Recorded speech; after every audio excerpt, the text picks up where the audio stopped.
If you're a consumer of pornography, you're 3 times more likely to buy sex. Why would I allow myself to participate in a behavior that I know is a part of exploiting other human beings? So the mindset that we have as adults is that, it's the coach, it's the teacher, where we've got to make sure that they're not harming the children.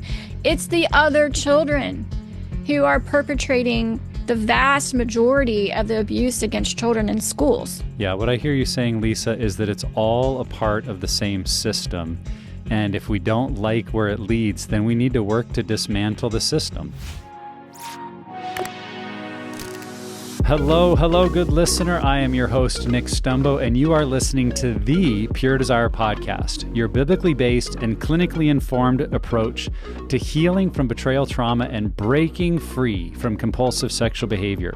Today is episode 402, and here joining me as my co-host for this series is Mrs. Ashley Jameson. Ashley, welcome back to the podcast.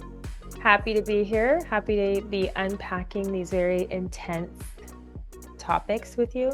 Yes, unpacking. That was a very good pun that you threw in there. What most of our listeners won't know is between now and the last time you were a co-host, you have moved like all the way across the country. So I don't know if you want to comment on that or we could just leave it there, but you're in a totally different location than you were last time. I am. I mean, as most of our listeners know, we're making a company-wide move to Nashville. We're very excited. I have landed. I can see boxes from my desk, and I'm here. Yeah, that's awesome. We are joking that like now Ashley's front yard is the address for our Nashville office because she's the first employee there. She's forging the way for us, and yeah, thank you for being a part of today's conversation, which I thought was a really important one. So today is part 2 of 3 in a series that we're doing that we're calling The Other Side of the Screen.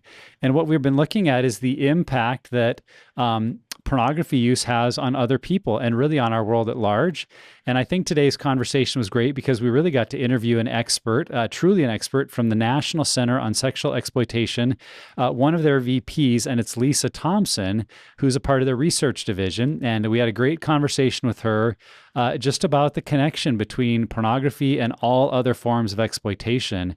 So tell our listeners a little bit, Ashley, about what they might expect from today's conversation. Well, I think this is a blanket statement for this whole series, like trigger warning, take care of yourself. If you're a betrayed spouse, if you've been sexually exploited, if you're maybe new in your recovery or even not new in your recovery and find yourself feeling triggered, then, think about what you need. Maybe you need to pause and not listen to this episode yet. Maybe you need to listen to it and then process what you're feeling with somebody. So, just be mindful that our topics get to the point and they're very real. And so, that's what I did appreciate about Lisa is she is not sugarcoating anything about the seriousness of pornography.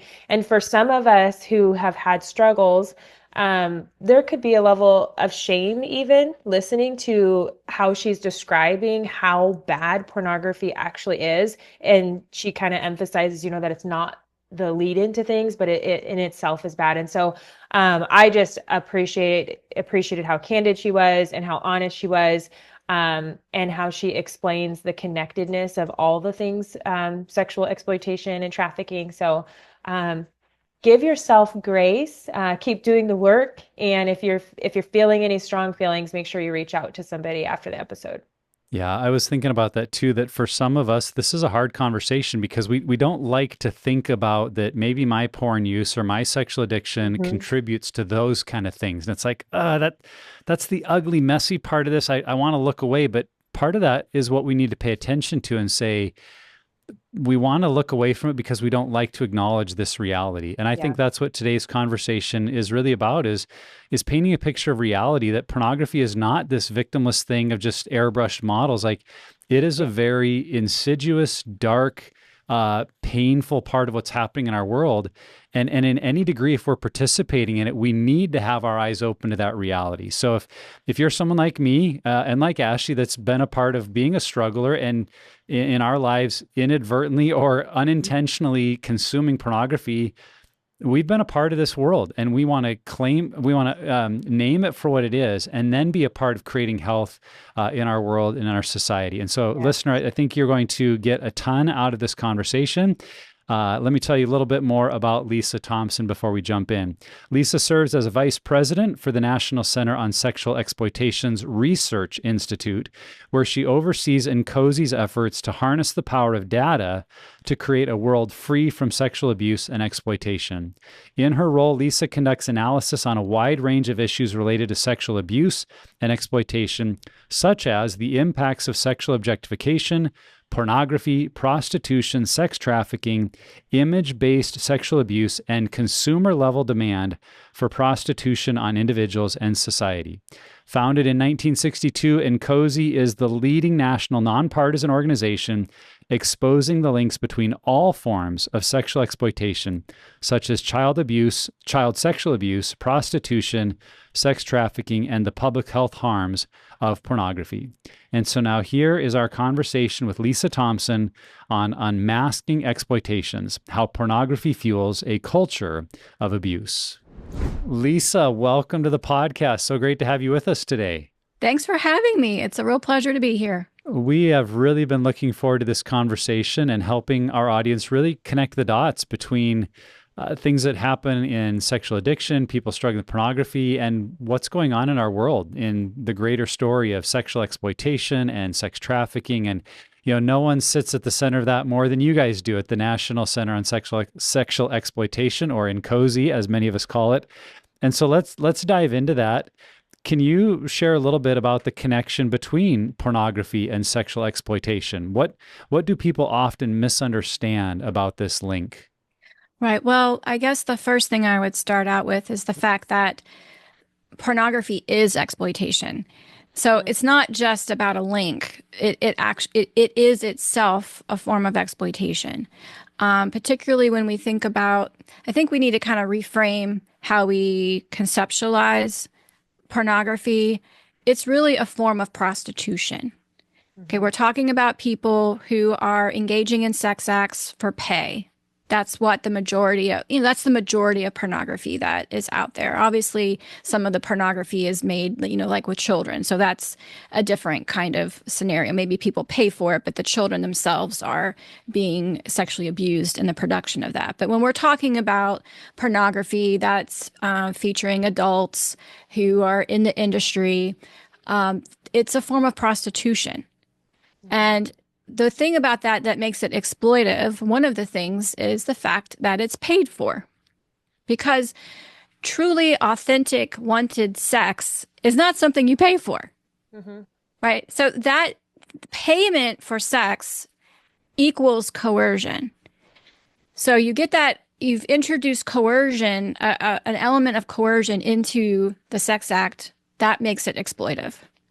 So pornography itself is sexual exploitation. Moreover, when you think about the sex that's happening within pornography, it's really missing like hallmark features that you would need to have for the sex acts to be non-exploitive. So things like mutuality of pleasure or sexual responsibility towards the other person.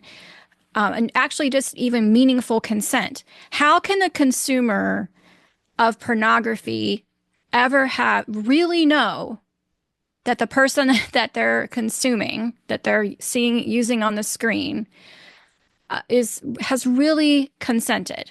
You can't. You cannot know that unless you know that person. And then if you have a relationship with them and you've negotiated that yourself, you've built a relationship and they have agreed to have sex with you, that's meaningful consent. You can't do that with the screen in between, or with third parties who are brokering that relationship, who might be exploiting that person and you don't know it, or moreover, you don't know the background of that person. What are the factors that have led them to engage in the sex trade, to become part of the pornography industry? What kind of history is there? Is there a history of childhood sexual abuse? Is there a history of early childhood exposure to pornography? These are all things that can, lead a person down a certain trajectory that then we have a culture that's really grooming people to take part in the sex trade. It's like a super groomer. It's conditioning people to participate in pornography. So, I mean, I'm not saying that there aren't ever any people who do meaningfully consent to participate in pornography.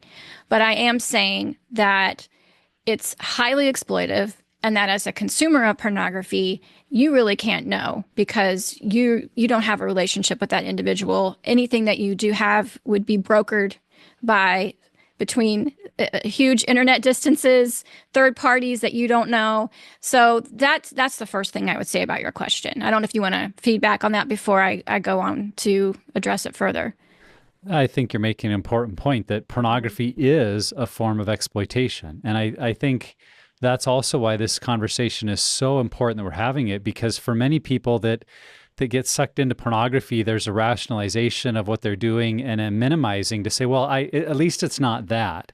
But I think if we have this awareness that says, well, I'm entering into the spectrum of sexual exploitation, and sure, there are varying degrees where it becomes more and more exploitive and illegal and harmful to individuals, but it's all still on the spectrum. And the question I think we ought to ask ourselves is why would I allow myself to participate in a behavior that I know is a part of exploiting other human beings? And again, we don't like to think of it that way. We'd rather just say, well, this is just, I'm just looking at women online. But it's like, no, this is all a part of what you referred to as like this much larger issue that is happening in our world. And if we're aware of that, then I think we start to have some of the motivation to change and not just accept something to be a benign behavior that isn't hurting anyone, because it is a form of exploitation. Yeah, this is huge. There's so much over the last several decades. There's been such a normalization of pornography Yes. as something that's just normal. Everybody does it. It's no big deal. It's just fantasy. You can there's a list of things that way people normalize it. But I think it's important when we reframe it, when we actually really look at it closely from all its facets and see it for what it is as a form of prostitution. It's just at a remove. Like, in normal prostitution, maybe not normal, but it's the wrong word, but like in prostitution, in the typical physical world that we inhabit, it's a personal exchange between people who are in the same space.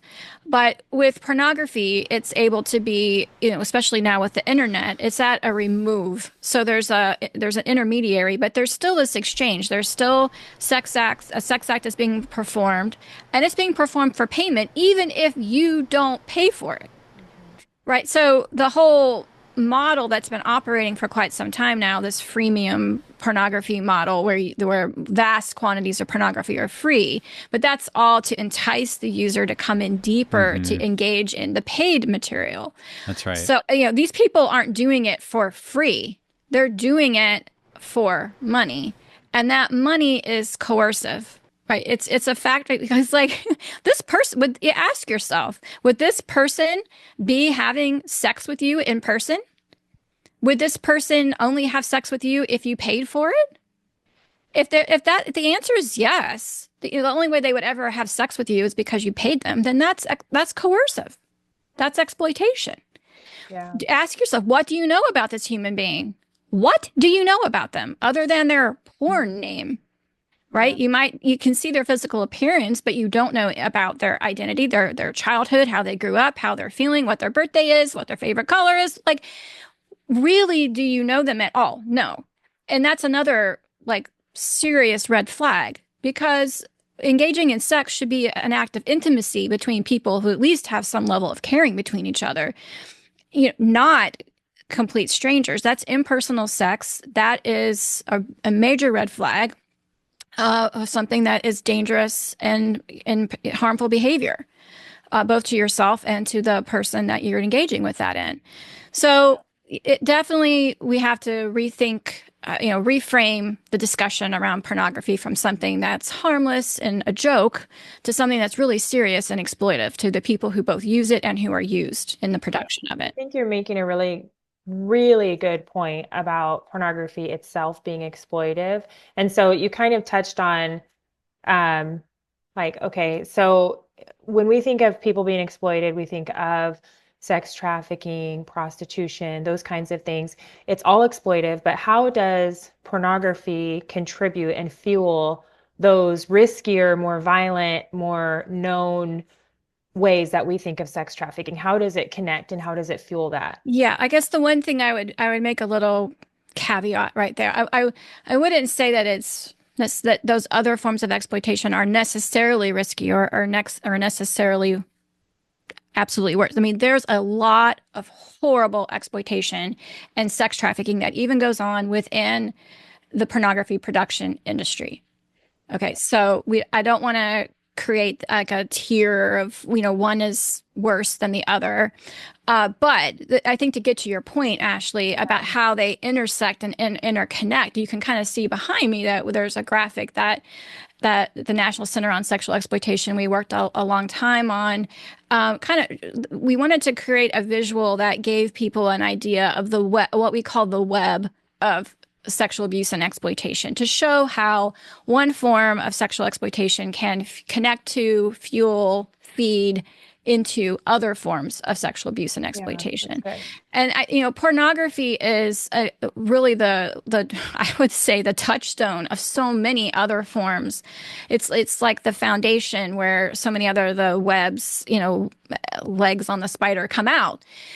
Whether it's just something like child sexual abuse, pornography being used to groom children by predators who want to sexually use children, and they show them pornography in order to disinhibit them, to expose them to what sex is, and to help them to know what they expect them to do.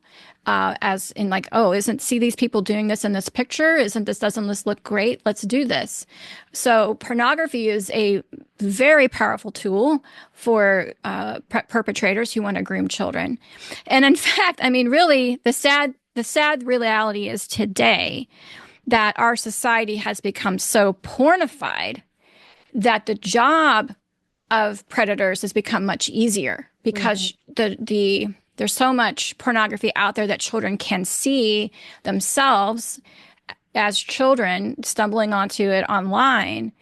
Then they start emulating those behaviors, right? They start self-sexualizing themselves, and they start self-generating pornography, and they start sharing it. I mean, this is a child sexual perpetrator's dream.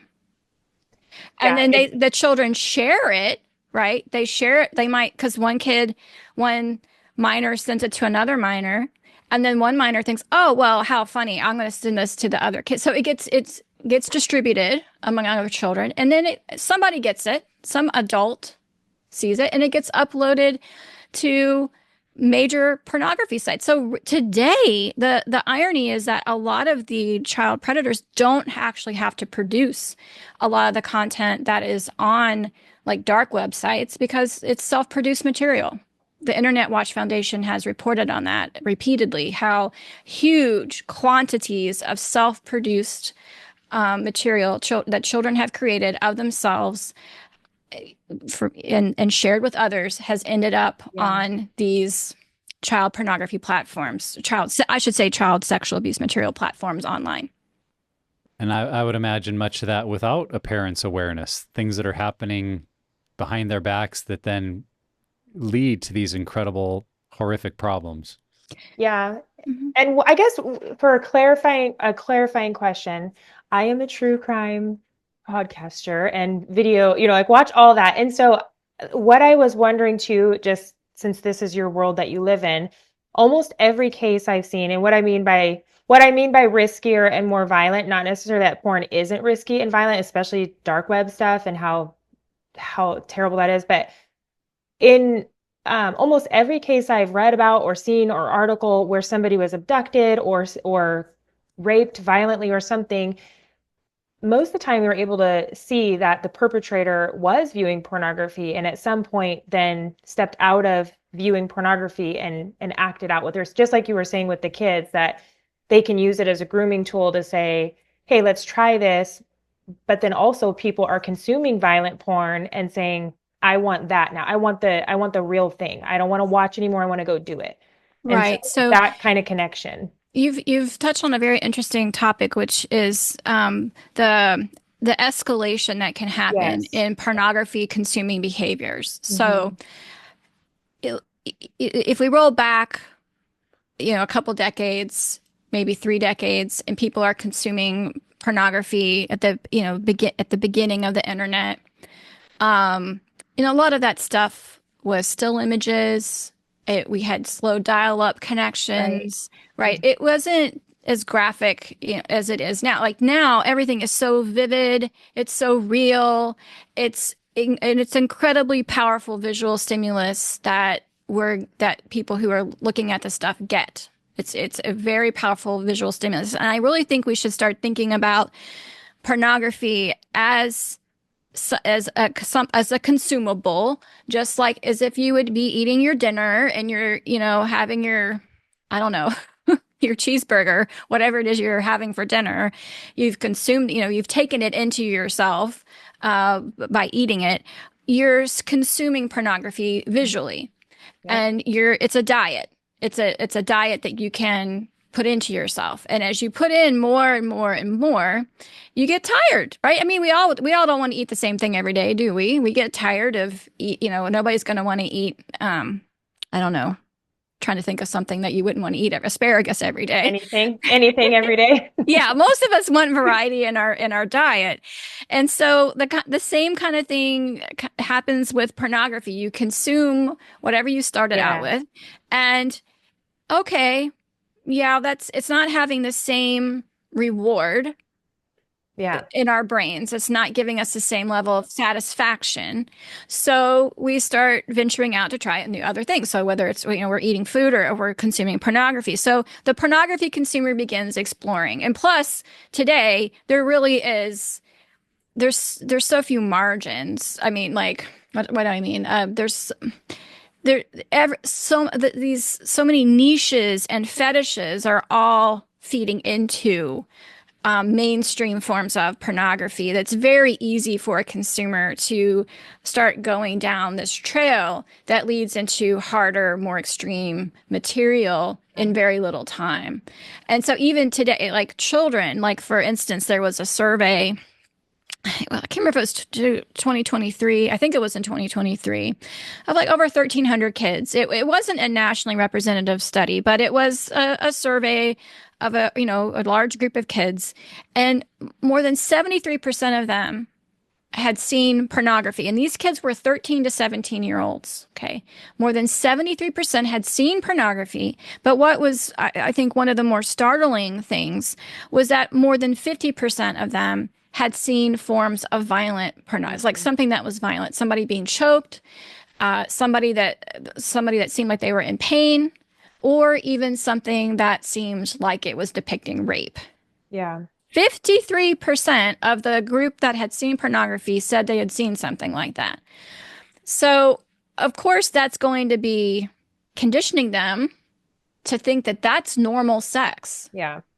So, I mean, there's just so many problems here because it's conditioning these children it's changing their whole sexual template about what's attractive, what's normal. It's a sexual socialization when you consume this stuff. This is the way that society, it's the message that they're getting is, oh, this is how we have sexual relations in our world. This is what it's supposed to look like. And then, of course, they're going to emulate that with each other when they do have relationships with each other.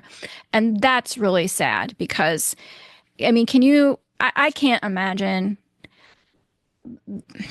I try to think back to my childhood, and if the situation was like, I mean, it just blows my mind was I know what kids are seeing, and I can't imagine how hard it is to grow up in this environment and to navigate boy-girl relationships or intimate relationships when you've got this type of stuff circulating around you. Yeah. I think this topic of escalation is such an important one because as I look at the graphic behind you, and by the way, a good shout out if you aren't watching our YouTube video channel and seeing it there, you'll have to go and check it out so you know what we've been referring to. But on that graphic, I think the reality is that everybody has drawn a line somewhere where they've said, well, I'm comfortable with this level. Maybe it's objectification. Maybe they've allowed provocative images on social media into their life, or they're into pornography or into more progressive pornography or wherever it is. I think people would say, well, up to this line, I'm not that concerned about. But Mm-hmm. then what happens, in the work we see is we work with people in addiction and who come into our groups. Every single one of them at some point ends up saying, I crossed a line I never thought I'd cross. And that doesn't mean they've all ended up in extreme form of something illegal. But I just think there's something in our human nature, and you're describing it, that in escalation, what we've been viewing isn't creating the same hit or the same dopamine payoff, and we go further and deeper. And that's the nature of this battle. And so if we recognize it and say, oh, there is a place I'm comfortable with, but it leads to the next place that I'm not comfortable with, then I need to take some really proactive steps to get off of this spectrum, to say, I'm not okay with objectification. I'm not okay with exploitation at any level, because I know where it goes, and that's where it pulls people. And whether I think I'm ever going to end up there personally or not, I've got to have enough awareness and enough wisdom to look at what's happening in our world and say, this is what happens to people. And if I want to avoid going to those other places, then wherever I'm at currently, I need to deal with that here and not wait for it to cross the line. Because like I said, I then in groups have the people saying, I never thought I'd be here, but I crossed that line. And it's simply their brain craving the next hit or the next thing that will make them feel what they felt at some other point. And to just name that and call it what it is, I think is incredibly helpful. Wow, that's such a great observation. And um, I guess too, I would think so. There is there's the escalation in terms of what they consume online, but then kind of what you were getting at too, Ashley. There is a certain segment of those people who, like what Nick was saying, will cross over a line into other types of behaviors. And so for some, that will be in becoming a sex buyer, engaging in, purchasing somebody in person for Yeah. sex. And that, of course, fuels sex trafficking, right? Because we need prostitution. It's a system, and there's different market ways that system, it's a system for delivering sex for people who want to buy it. And there's different places that you can intersect with that marketplace. It can be online through pornography. It can be in person at a massage parlor. That's, really a sex establishment, a prostitution place. It could be a strip club, or it could be on the street corner someplace. So it's an organized system of sexual exploitation that has these fronts that exist all throughout our society. And sadly, the biggest front is our computer screen, where we're consuming where people consume pornography. But in terms of the engaging in online real world physical purchase of another person, yeah, for sure. There's research that shows that pornography can create as much as a 3 time, if you're a consumer of pornography, you're 3 times more likely to buy sex. Now, the issue is when you're buying sex in that world, in the physical world marketplace, there's not enough people to ever meet the demand.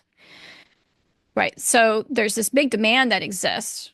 And now it's a gigantic demand because we have such a huge, so many people consuming pornography that even if a small percentage of those end up escalating to the point of purchasing a person in real numbers, it would be a gigantic number because of how many people globally are consuming pornography. So then you have pornography as this accelerant. So it escalates you personally within what you consume online. It also fuels, it accelerates the demand for people to consume through prostitution. And then to meet that demand, you're going to have people trafficked into the sex trade to fill that demand. Mm-hmm. That's how it works, because a lot of people do not want to get into that, right? If they did, there wouldn't be any need for coercion. There wouldn't be need to go snatch people, force them, compel them, coerce them through a variety of means to engage in prostitution. But because it's something that we recognize, a lot of people have no interest in making themselves, basically available for serial sex over and over and over.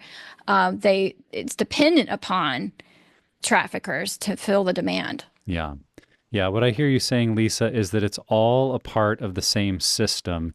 And if we don't like where it leads, then we need to work to dismantle the system. And that's so Right. much, I think, what NCOSE is doing, and why we wanted to hear from you today is to really think through all these things. And it's, again, for some of our listeners, not very pleasant to think about, and not very comfortable if we have engaged in any degree in the system. It's like, oh, I don't like thinking about where it leads. It's like, but that's why we need to, because this is what's happening in our world. And the more we name it and call it what it is, the more proactive we can be about creating change. And so you've already mentioned this a little bit, Lisa, but let's talk a little bit in your work as a researcher there. What are some of the psychological, relational, and societal effects that you all are seeing of widespread pornography use? You talked about more are consuming than ever before, and we know that's true. What effect is that having on us as a people? Right. Well, there's really mountains of research now about the harms of pornography out there, and we just spent a significant amount of time reviewing some of that research in relation to a brief that we helped submit, that our law center submitted to in a Supreme Court case dealing with the age verification laws that Texas has put forward, and there's been litigation brought against it by the Free Speech Coalition, and so a bunch of groups are responding to that. So I've definitely had the opportunity lately to spend some time in this space, but the harm, it's so upsetting. There's so many harms and things that that are behavioral or attitudinal. So things like permissive sexual attitudes, that you're going to have less barriers, less natural inhibitions towards engaging with sex. You're going to have there's earlier sexual debut, so a younger age. And now that's important because the younger you engage in sexual activity, the more likely you are to have some adverse outcomes, like unintended pregnancies. And if you have an unintended pregnancy, then that can really impact your career trajectories and your ability to earn livelihood and so forth. So there's definite repercussions from these things. There's also, casual and impersonal sex. Your acceptance of that increases. Condomless sex is associated with pornography use. Greater lifetime number of sex partners. That's really dangerous, as I think we could all just immediately intuit the danger of having lots of sex partners. Greater likelihood of engaging in group sex. And a really big one that we've spent a lot of time talking about at NCOSE is child-on-child harmful sexual behavior. So the problem that we're seeing is you have children exposed to pornography, and of course, children, they learn by seeing and emulating, copying behaviors that they see, right? A lot of us remember growing up and playing doctor, right? Or playing school, right? Where we're emulating what we saw the classroom. Somebody's the teacher, somebody's sitting, and you're okay. So children learn by emulating. So they see pornography, and what are they going to do? They're going to try to emulate that with the children around them. And there's so many cases. I really think that this is a hidden epidemic across the country. There's signs of it within schools. Like, for instance, there was a major series of articles, investigative stories that the Associated Press did. It's been a few years. I can't remember precisely if it was 2020 or somewhere around in there, but a series of articles that they did looking at sexual violence in schools, and the majority of it was perpetrated by children, not by adults. So the mindset that we have as adults is that, it's the coach, it's the teacher, where we got to make sure that they're not harming the children. It's the other children who are perpetrating the vast majority of the abuse against children in schools. So child-on-child harmful sexual behavior is a huge one. Um, and I know people that in their families that has happened. It's just heartbreaking because, the children are really, they're innocent. It's not, I should say the small children, right? They're not doing it with an intent to harm. But this can, the older that it occurs, let's say it's a teen child, and that teenager starts manipulating a 9-year-old or a 10-year-old, right?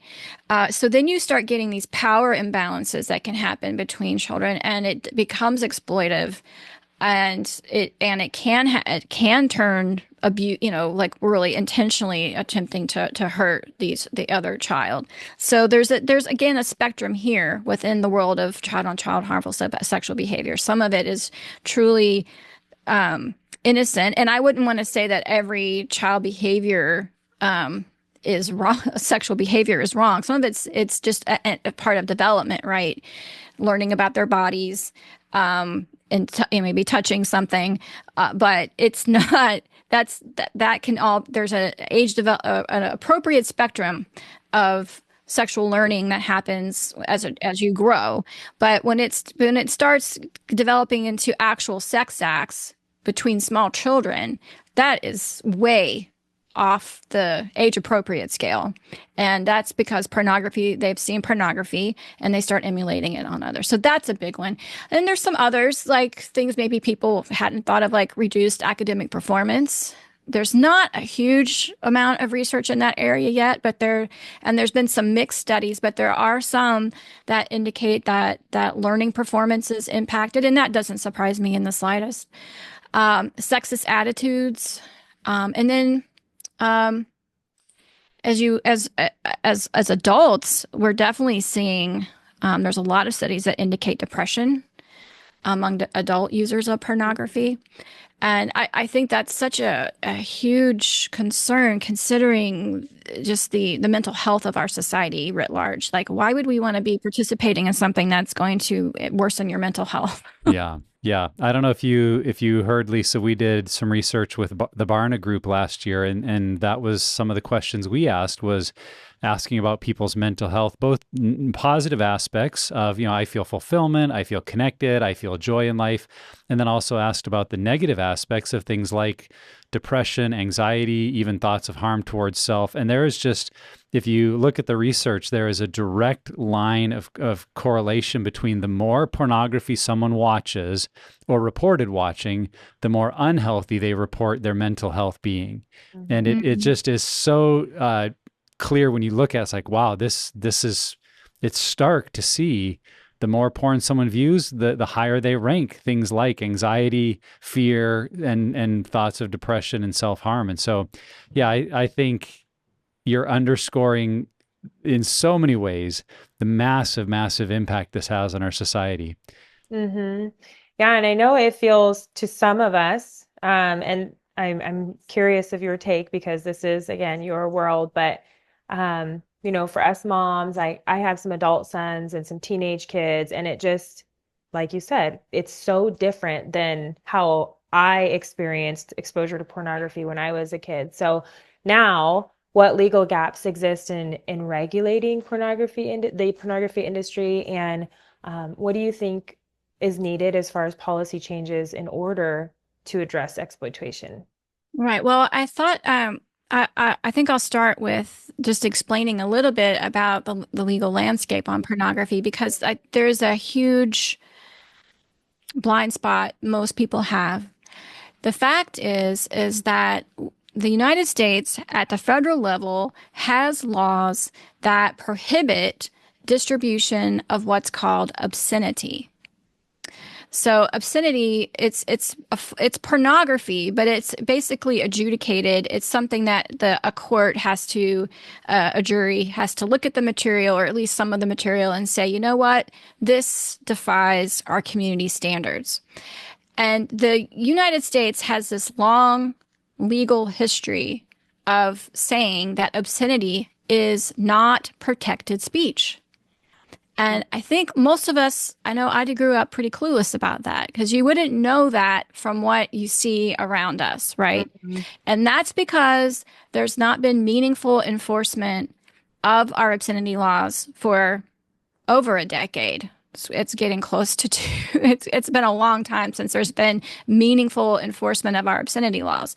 It's complicated. It's not easy work, but it can be done. In fact, the man who formerly was the president of the National Center on Sexual Exploitation, Patrick Truman, he headed the Department of Justice's office on what I'm trying to remember. It was the child exploitation and obscenity section at the Department of Justice. And this was back in the 80s under President Reagan. And there was this really concerted effort that they were going to go after the distributors of hardcore pornography, not just child material, not just child sexual abuse material, but even material that featured people who were adults. And they were going to prosecute the distributors of obscenity. It was massively successful, incredibly successful. So many pornographers went to jail.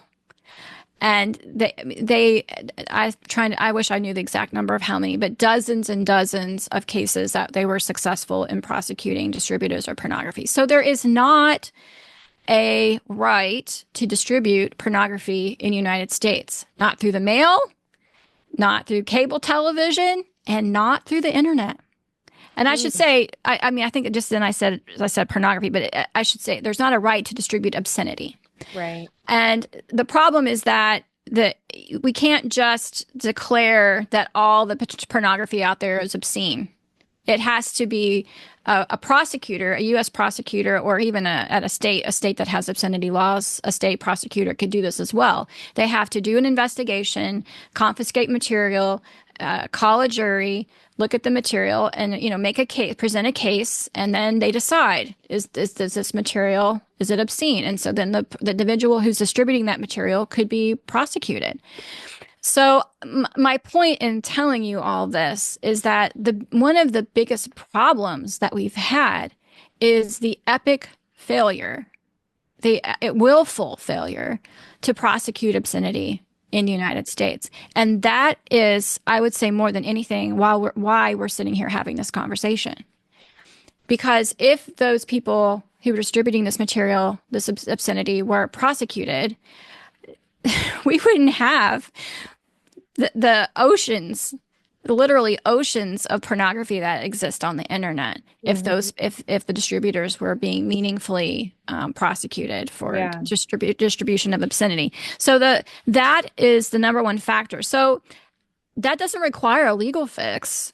The law is there. It just requires the will of the people to insist that law enforcement entities, prosecutors, both at the federal and the state level for the states that have obscenity laws, bring obscenity cases.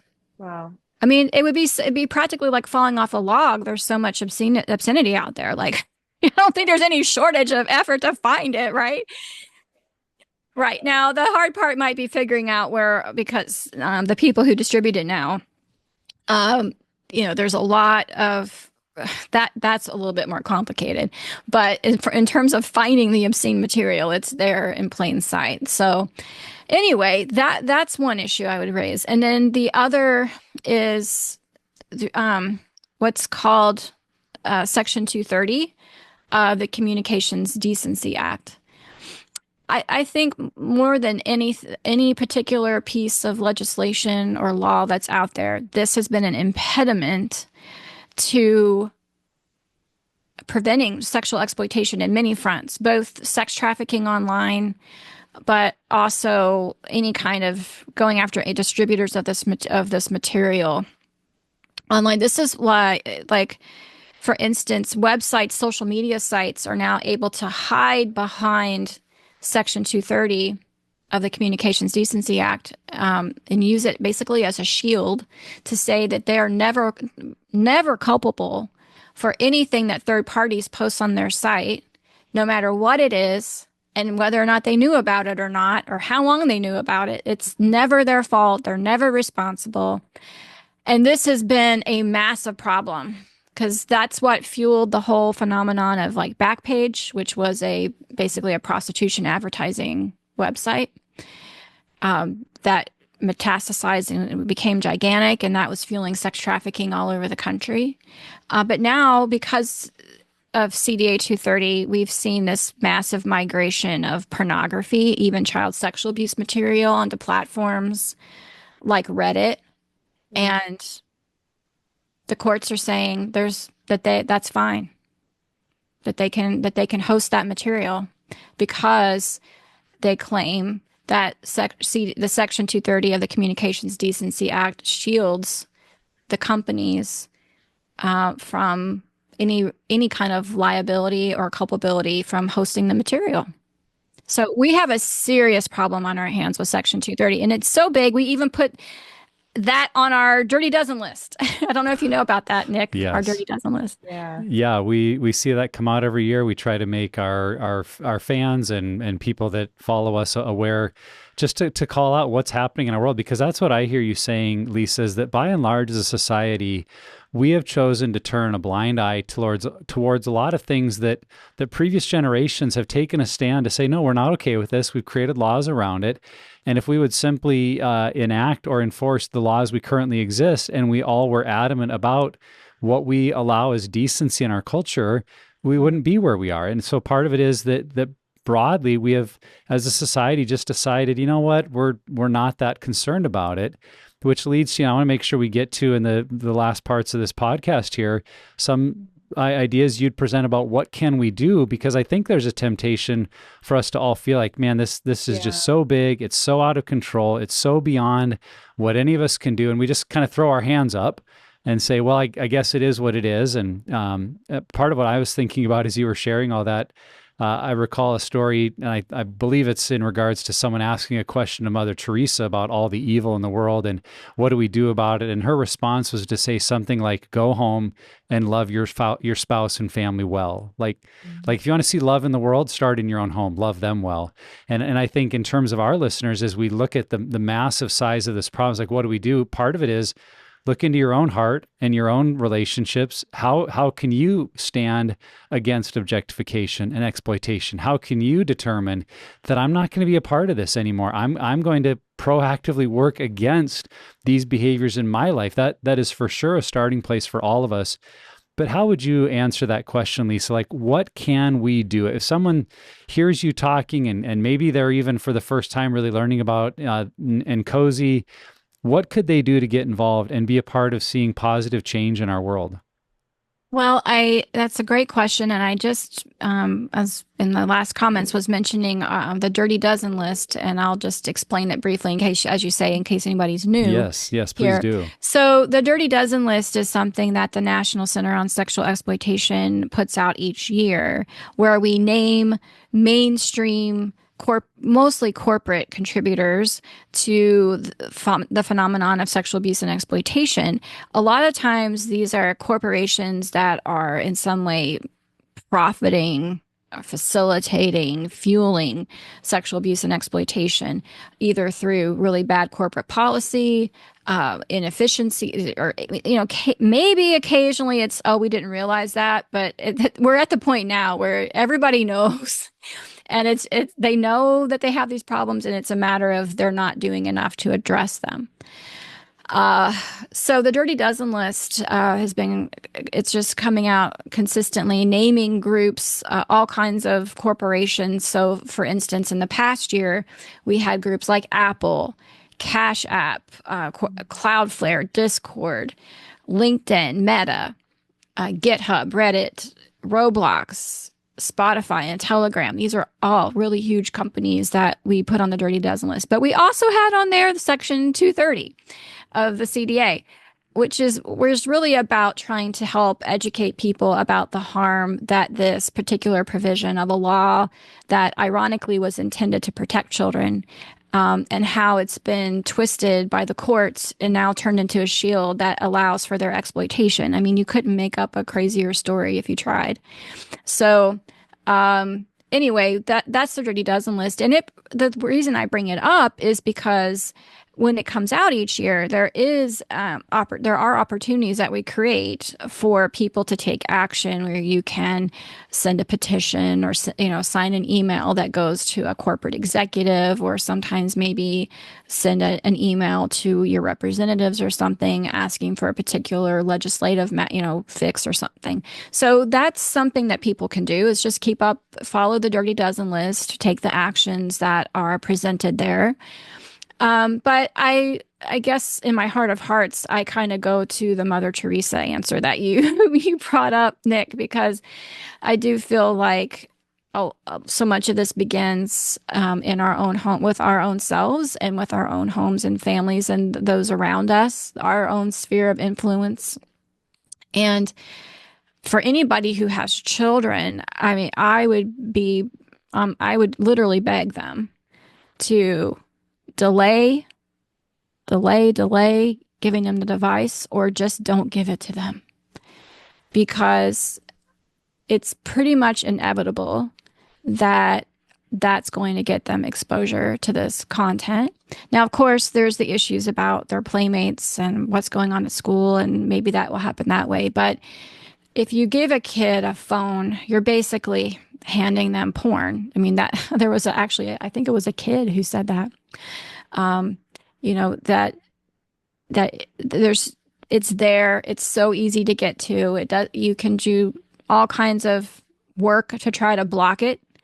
But let's face it, most people don't do that, right? Maybe they make some efforts, but even those aren't enough to keep children safe from all the stuff that's out there and accessible to them, or others accessing them online. So I think, really reassessing the level of just capitulation to devices, and handing those to our children would be a big appeal I would make for everybody to really take a harder stance on that, and maybe form some pocket communities of resistance, like join with your friends, because it's hard when you're going as a family alone. But if you can get a couple other families to join with you, and then your child has some playmates where it's the same kind of ethos, right? That could be helpful. Yeah. How about for you, Ashley, as you reflect on where we're at and what we're talking about today, what kind of encouragement would you give to listeners on taking next steps, or getting more involved in this area? Oh gosh, I mean, I think the Mother Teresa thing was perfect for me, because I also feel like, having children right in the thick of it, and so many devices, and devices required for everything. I mean, now it's like, hey, do you have somebody for HVAC repair, which is something I recently, asked my realtor, and everything is through Facebook. And some people don't even have websites anymore, because you can just put your company on Facebook. And so, even for me as a parent with schooling and clubs, it's unavoidable to have devices, and even with our kids in this day. And so it can become completely overwhelming. And I really just say, to echo what both of you said, um, but also just try to remember that we're not going to be able to avoid everything. We strongly believe that relationship is the most important thing. And so with my kids and my family, being able to say, I'm always here to talk. When you stumble across something, when you are exposed to something, I'm here. I remember the first time I got exposed to pornography, and I felt curiosity and shame and fear at the same time. And so, as much as we try to avoid it, really just make sure that you're a safe place, and your house is a culture where your kids can feel safe to say, "Oh, this popped up, Mom. Can you help me here?" Oh, I'm so glad you said that, Ashley. I actually had that written down. Like, take advantage of every opportunity to discuss the harms of pornography. Yeah, I'm so glad, because I was like totally blanking, but Perfect. Yeah. You were looking for it and I found it, and here we are. Well, Lisa, I know the National Center on Sexual Exploitation is a way that people can get involved. So would you tell us briefly about what NCOSE does, and how could someone connect with you all if they'd like to learn more or engage with what's happening there at NCOSE? Sure. The organization has been around since 1962. Wow. And yeah, we started as a very small grassroots movement working to oppose, prevent children's exposure to pornography. And it really took off and became a national movement and eventually became known as Morality in Media. And then in 2015, the organization, we realized, because of like what we've been discussing today, the web of sexual abuse and exploitation, we realized how important it was that we broaden our mission beyond the issue of pornography to talk about other forms of sexual abuse and exploitation and to show the interconnections. So we rebranded as the National Center on Sexual Exploitation. We've broadened the scope of our issues that we work on. And the work we do takes different forms. I mentioned previously our law center. So that's one of the big areas of our work right now is litigation against some of the companies that I mentioned for their role in fueling sexual abuse and exploitation and representing survivors of that type of abuse. And so our law center is very active and doing some really heroic work. Then another area where we do a lot of work is around policy both at the federal and state level, working to create laws and working with legislators, policymakers to pass legislation that will help protect everybody online. So there's particular pieces of legislation that we work on through our policy shop. And then we've had a very concerted corporate advocacy arm where through the Dirty Dozen list, where we're engaging with these corporations. And through that work, we've gotten corporations to literally, there have been dozens of changes at corporations across the country because of the pressure that we bring to bear on them. So that's there. And then like in my work at the Research Institute, we're sort of like under the radar, but we're trying to provide the superstructure, the support underneath to help those other departments flourish and be able to do their work with excellence. Yeah, we love what you all do. We're big fans. Give us the website if people want to go and learn more. Where can they go? NCOSE.org. And sexualexploitation.org. Like I said, we're big fans. Go check it out. And I know of no other group. If this conversation, if this topic compels you to feel like, man, I want to be involved. I want to stand against what's happening.